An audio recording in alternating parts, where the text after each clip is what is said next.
Boy oh boy oh my, I'm very excited with today's episode. Hello everyone, how is your day going?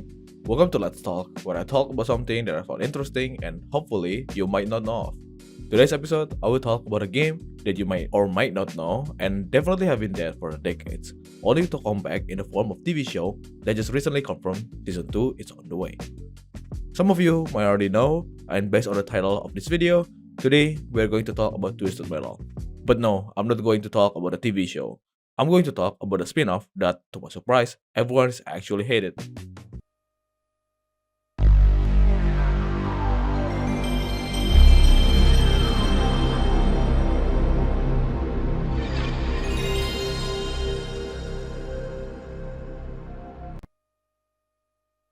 If you never heard about the term vehicular combat genre in the video games before, imagine Fortnite.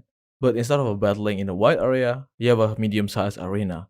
And instead of a person running around, you have a car to drive. So that's a whole TLDR of the genre. Originally, the genre of vehicular combat usually comes with the racing games. So games like Mario Kart are technically counted as a vehicular combat. So then, Twisted Metal enters the contest and makes it the first ever true vehicular combat game. The first game released back in 1995, followed by a sequel a year later, developed by a single track, an American video game developer that is well known for Twisted Metal and Warhawk. I mean, the studio made 7 more games, but it didn't end up that well on the market.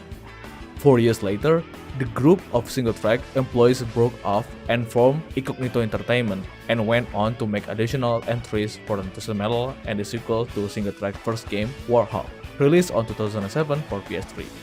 I mean, technically it is not a sequel, more like a remake, and the game was multiplayer only. Single Track Studio was closed down in 2000, and in 2009, most of the team members left Incognito to form its Sleep Play and Lifeboat Interactive. Its Sleep Play developed a PS3 entry into the Metal series, meanwhile Lifeboat Interactive developed a spiritual successor to Warhawk series. The general idea of the game is very simple. The game consists of demolition derby. Players may use projectiles, machine guns, mines, and other type of weapons, including nuclear and satellite-based weapons. Players may choose a vehicle and an area or a series of arena in a story mode to engage in battles with opposing drivers. The last driver alive is the winner. Every single game revolves around a tournament called Twisted Metal, hosted once a year. In almost every game, the host is a man called Calypso. I said almost because on the 4th installment, perennial contestant Sweet Tooth briefly takes over. The winner is brought before the tournament host who will grant the contestant a single wish, but with a twist because the general theme of this game is be careful of what you wish for. Nearly all of the winning contestants end up with not so happy ending due to skill and proclivity of the host for twisting the words of their wish around often to deadly effect. That being said, the game in series usually contains a healthy dose of dark humor. The series doesn't have that many games to be honest. They have 8 main games and 2 spin-offs. They are also available in other media such as comic book and TV adaptation. I want to talk about everything, but for today, I only got time for the spin-off, so let's talk about it briefly. As you might know, the TV adaptation just released and it was so good. And recently, Anthony Mackie, the actor who played John Doe in the series, just confirmed Season 2 on the Games Award. Twisted Metal is coming back for Season 2 on Peacock. So, everybody get your motor revving, because you're going on another ride with John Doe. I'm very excited about it and I'm looking forward to it. The first 2 games were developed by Single Track. The game is exclusive to PlayStation and also available for Windows. But on the second game, features slightly cut down graphics compared to the PlayStation version, but the game features multiplayer over modem line or internet. Because of the disband of the studio, the game was handed to 989 Studios. 989 Studios was a division of Sony Computer Entertainment America that developed the games like The Extreme and other sport games. They successfully created Twisted Metal 3 and 4, which is considered to be the worst Twisted Metal game in the series, especially the third one. The fourth one was considered to be an improvement of the third game, but it's still just questionable.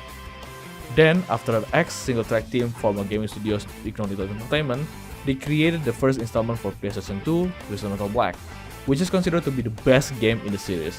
In fact, it was so good, so much so that they created an online version later and give it for free with PlayStation 2 Network Online adapter.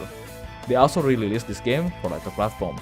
In the same year, Incognito took an unexpected turn and developed a twisted metal Small Brawls and aimed at a younger audience that featured radio-controlled toy cars instead of full-size vehicles. And instead of releasing it on PlayStation 2, they released it on the original PlayStation, aka PlayStation 1. And that's what we're going to talk about today. Originally titled Twisted Metal Kids, Small Brawl was released not long after Black, being released as a budget title for the original PlayStation. Originally, the game was going to be released on PlayStation 2. The graphic quality would comparable to Black, but the idea would drop to avoid having two games in PlayStation 2 at the same time, and also due to most younger gamers having PS1 instead.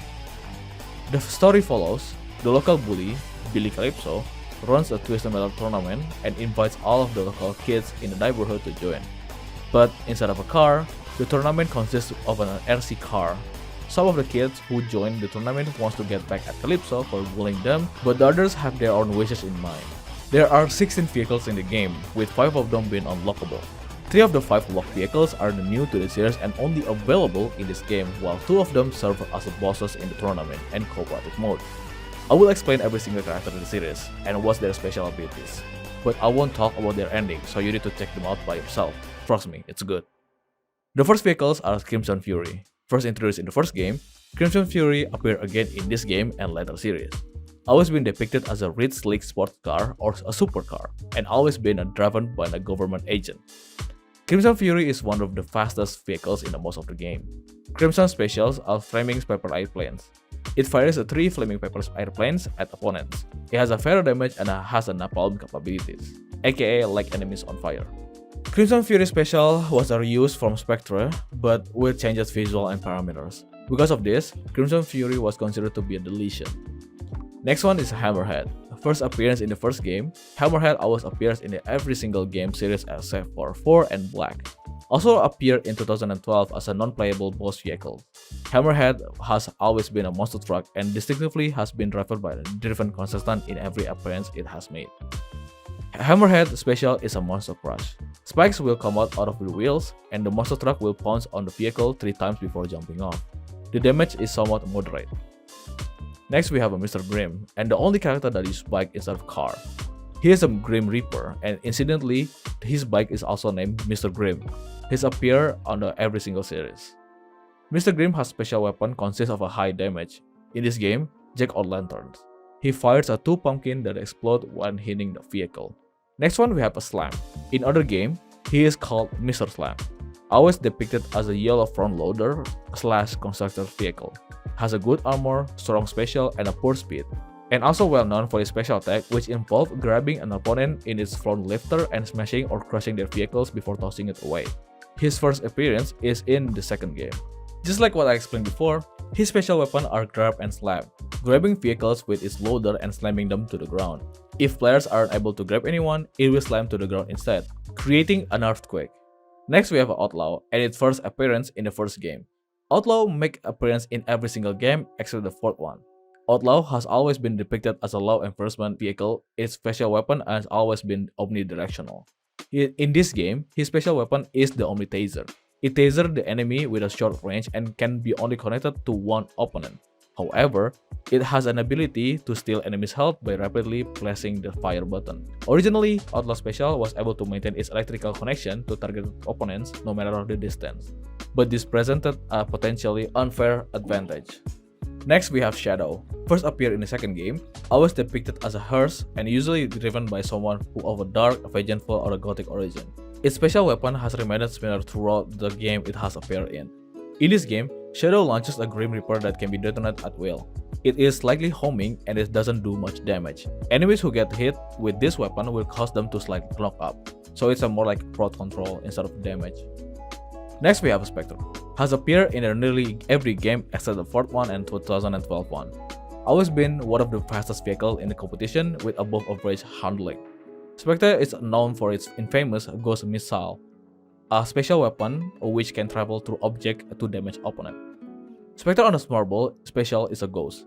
It fires 3 homing ghosts at opponent. Spectre Special was reused for making Crimson Fury and Warthog Special. Next we have Sweet Tooth, and obviously the icon of the series. Sweet Tooth has appeared in every single game in the series to date, except on the third one and the fourth one when you need to unlock him. Sweet Tooth is depicted as an old-fashioned ice cream truck with a pink polka dot pattern, it's with painted cases. One of its vehicle's most memorable features is in the decoration atop of its roof. A macabre clown has seemingly in the likeness of Needles himself. Sweet Tooth special are frozen threads. Fires an ice cream bar ricochet that bounce off the wall and target the nearest opponent for an extended period of time. On some level, his special is considered to be hard since you need to bounce off the wall to make the special target the nearest opponents. Without the wall, you need to target it manually. Next we have Thumper, and was first introduced in the first game, always been depicted as a lowlighter. Traditionally, Thumper special weapons are involved with flamethrower. In this game, Thumper special weapons are supersonic shockwave.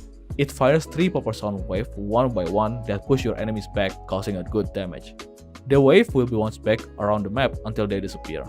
If you're attacking a long or a big vehicle, sometimes the wave will be stuck inside of their vehicle, dealing a huge amount of damage and pushing them back far away.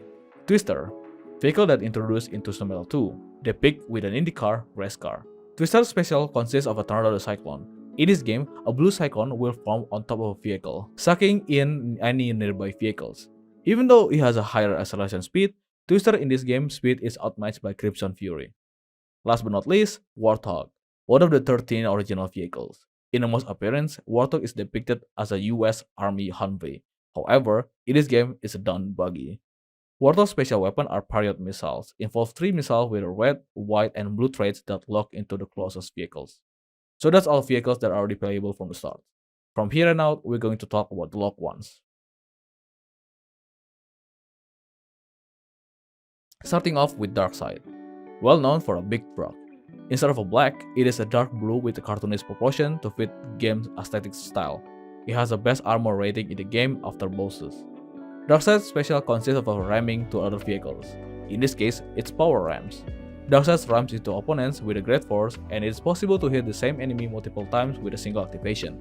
Even though I said ramming, in this game, all you have to do is just hit the enemies with a single touch. Darkseid can be unlocked at Easy Red Oven by firing the plumber's butt inside of the center of the kitchen and collect his icon. Next one is Mime, and the character that is exclusive to Small Brawl. Just like the name, Mime's special weapon consists of copying the lock target special weapon. That being said, Mime's special are somewhat limited and depends on who's the enemies and who is still alive, as they cannot take the dead enemy special. Mime can be unlocked in Holiday Havoc in endurance mode by shooting down all the 4 stockings on the fireplace. Mime icon will be dropped on the floor and you can collect it to unlock the vehicle. Originally, Mime was supposed to be the reward for destroying the final boss. Next one we have Axel, another iconic vehicle that consists of 2 large wheels controlled by someone in the middle. Axel's special weapons are different in this game. Axel fires a single missile, and when the missile hits, Axel spins wildly while firing additional missile at the targeted enemy. If Axel misses, Axel just fires a missile at the random direction. Originally, Axel was supposed to be a character that was unlocked from the start and with the proper bio and ending, but had to be changed to a secret character around 2 months before the game was released, due to Sony demanding the team to remove his ending as they consider to be offensive. Also, Axel's special attack was originally to be similar to the shockwave from previous game, but functioned differently. If Axel fire's skill hits enemy, it would attack just like usual, but if it missed, about 20 to 30 missiles would fire off in the ring around Axel. However, during development, the programmer couldn't add in that many missiles as it overloaded with the game with the particles and everything, so it had to be cut down to 8 to 10 missiles, which could not achieve the ring effect. To unlock Axel, shoot the middle swing set from the playground peril and collect the icon. Next we have Trapper, and also exclusive to Smart Brawl. Trapper's special attack are monkey attacks. It fires a red monkey out of the vehicle. Upon colliding with an enemy or solid surface, it will multiply and inflict a massive damage. Trapper's special weapon is the first one in the series that splits itself upon collision with anything. This later will be replicated with Roadbot's special weapon. To unlock Trapper, player must complete tournament mode with every single available vehicle in the game, including Mime, Darkseid, and Axel in any difficulty. Last one on the list is Piecemeal, another exclusive vehicle to the series. And as you might have noticed, Piecemeal is the combination of all characters in the game. Piecemeal is the end of the boss and appears on the final map, No Slaying. Piecemeal has a very different behavior and unique battles. Whenever a vehicle is destroyed, the remainder of them will flow towards the stage and amalgamate into Piecemeal. When Piecemeal appears, The player can only damage to a certain extent before it retreats, leaving other enemies to attack the players.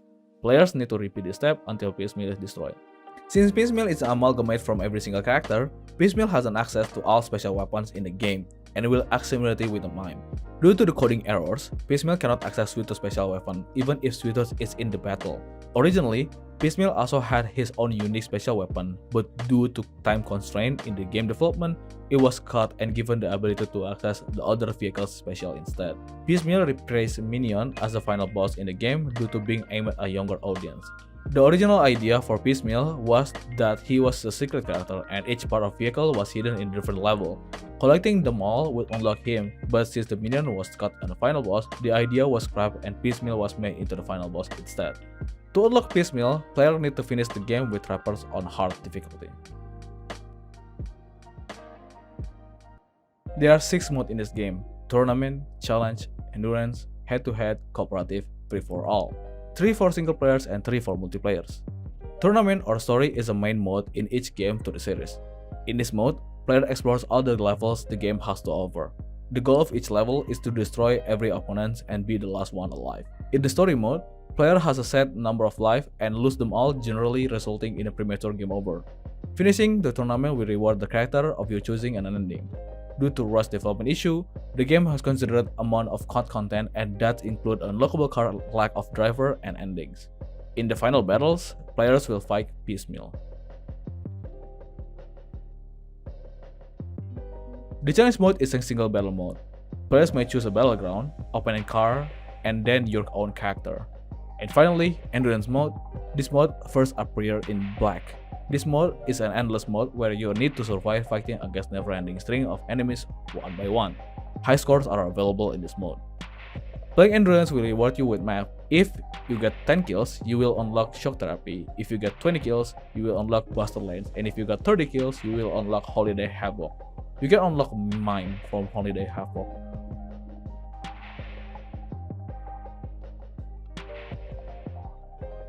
There's 11 battlegrounds in the game. 8 of them are already available at the beginning and serve as a battleground in tournament and cooperative mode.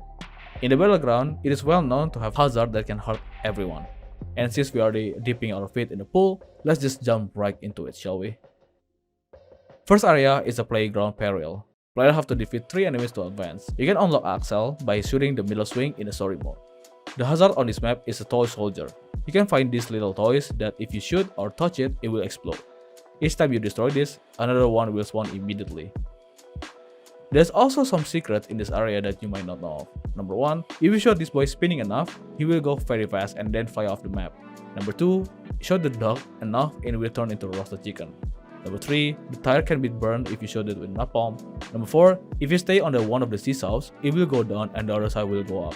Number 5, if one of the pillars of the jungle gym are shot enough, they will collapse. You can destroy both pillars, however. This works better with power missile. The second arena is Carnal Mall, and you have to defeat 4 enemies to advance. The hazards on this map are saw blades, swinging axe, and skeleton.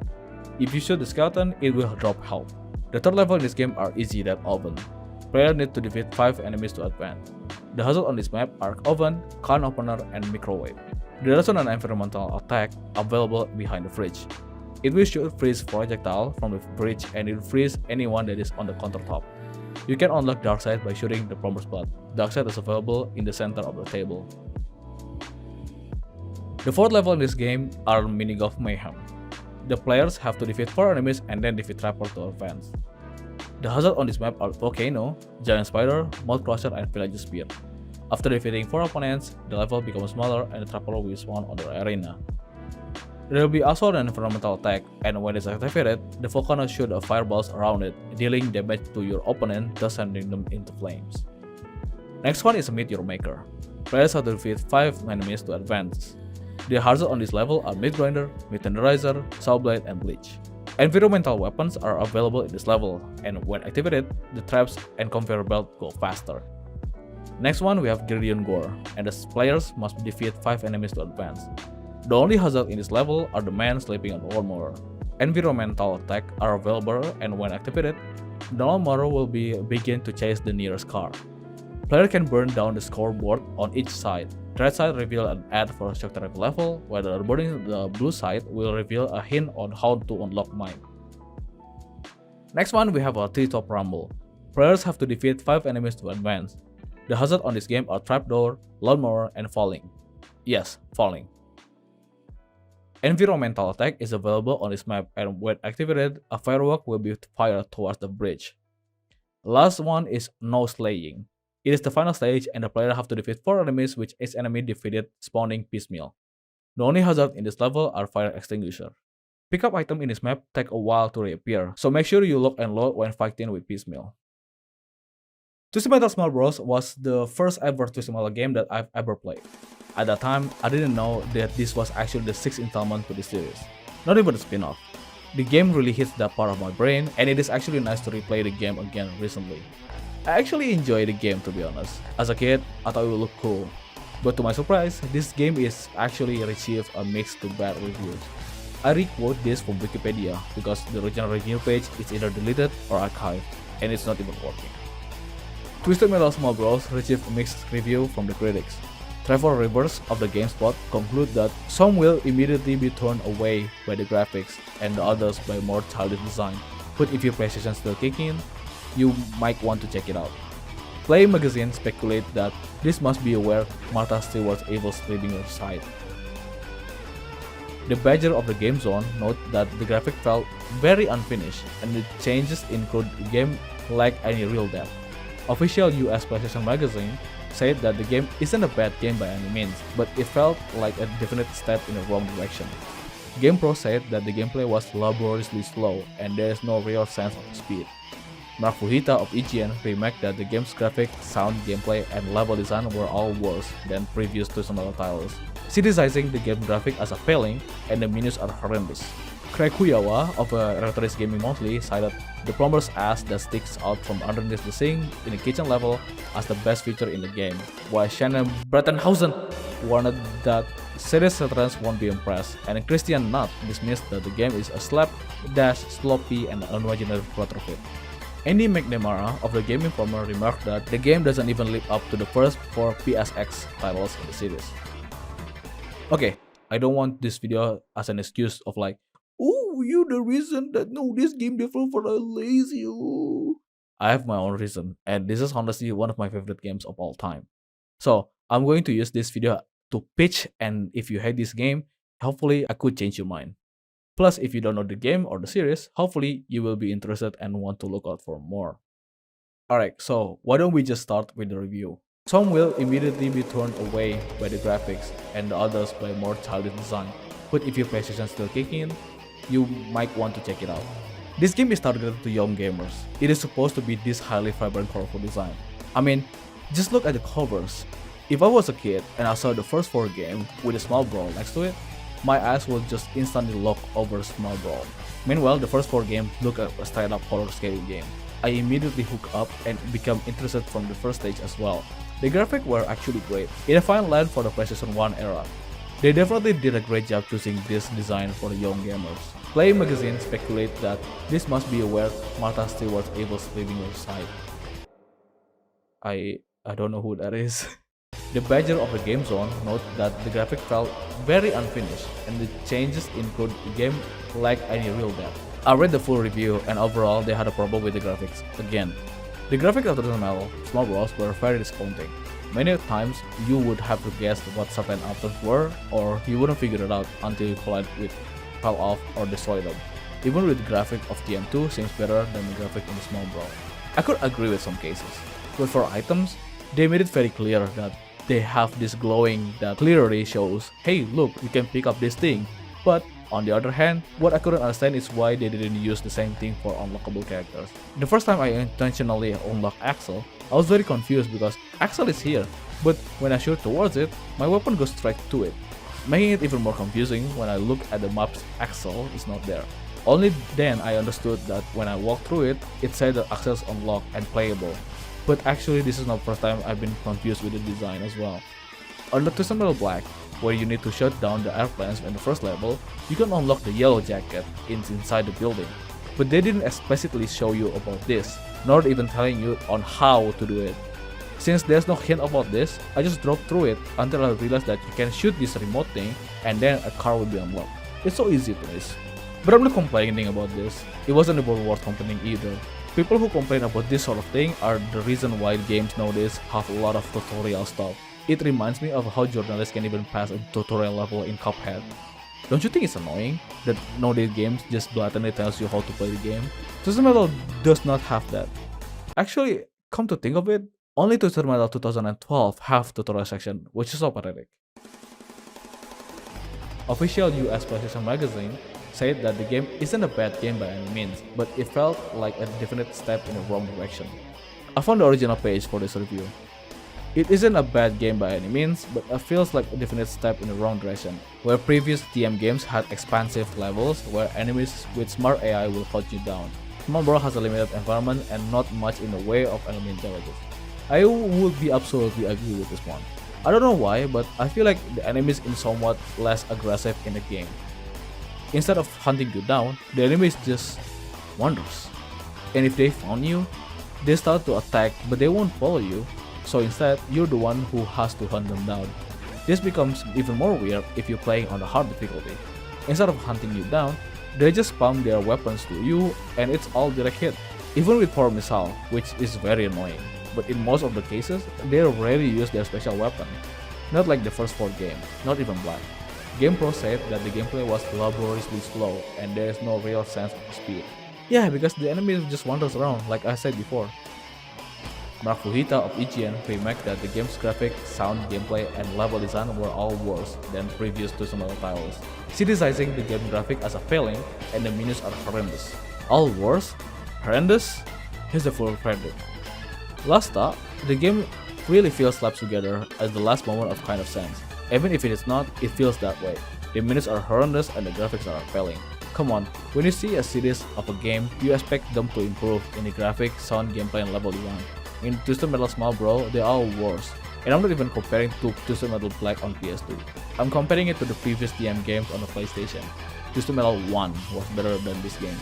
And there's no reason for this. Incognito Inc., the developer of the first 2 Twisted Metal and Twisted Metal Black, developed this game. If you like Twisted Metal 2, then keep playing it. Don't buy this game, because you'll be thoroughly disappointed. Twisted Metal Small Brawl is essentially Twisted Metal 2 with a lighter, simpler story, worse graphic. Is that a man's butt sticking out from under the sink? And there's no hidden area. Where's Paris? Where's Freeway? Where's the fun? No, if you have Twisted Metal Black, heed my warning, weary travelers, and turn back, for there's the great pain, horror, and misery. If you continue to tread this way, buy it? No. Rent it? Well, if you truly love Twisted Metal, you could rent it, but you might be sorry. Alright, dude. First of all, this game is an RC or a remote control game, so it will be even more make sense if we play it on the scale of a room. You know what doesn't make any sense? Twisted Metal 4 bedroom level. You're playing a real vehicle scale, but then suddenly you want to play on the bedroom scale? That game is even worse than this game. What are you talking about? The game does have a hidden area. Technically, it isn't necessary for a Twisted Metal. I said it is even more improved than the previous game. Take it from the very first level. You can destroy everything in here. You can destroy the wheels, cook the duck, and even destroy the jungle gym. The seesaw is interactable. God, have you ever played the final level? Piecemeal literally destroy every single seat in the theater. You can even destroy the stages with a popcorn machine. If you're saying that the game is worse than the previous game, how many hours did you put into the game before reviewing? Andy McNamara of the Game Informer remarked that the game doesn't even live up to the first 4 PSX titles of the series. In one way or another, this game is also a spin-off, so I think it's a fine that this game doesn't really do that, but I highly doubt it. I even enjoy playing this game more than the first 4 titles. If I want to play PS1 games, this is the game that the first one I could think of. Closing remarks, it's been 22 years ever since the game was released. Originally called Twisted Metal Kids during production, Twisted Metal Small Brawl is a definitely welcome game to the series. It is really great that they're going to full production and they decided to make this game to introduce the series to the young gamers. And I think it is a great thing because without this game, I wouldn't even hook up to the series until today. The game also utilized a physics engine based on Twisted Metal 2 World Tower. So in a overall experience, the control is not janky, not like the third and fourth game. Even better, the game felt like Black and the controls are the same for Black. I love the game's graphic as well. It is really well pleasing and really set the tone for the kids.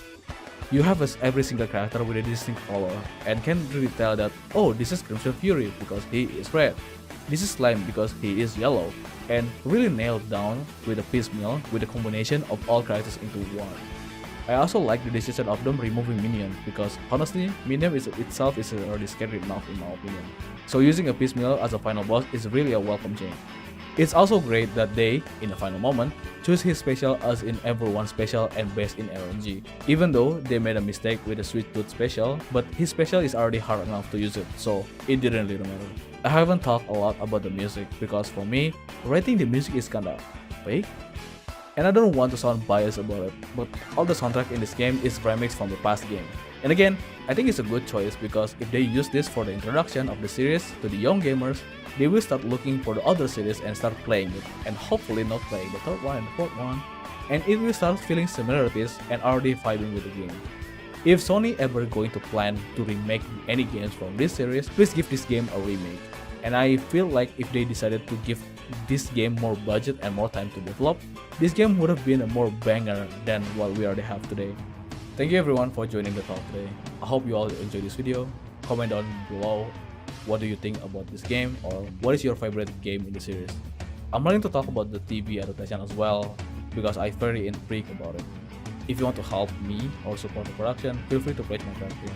The link is on the description, or you can subscribe and like this video if you like it. Also share this video to everyone. That's it from me for now. Thank you for all support and I'll see you guys later.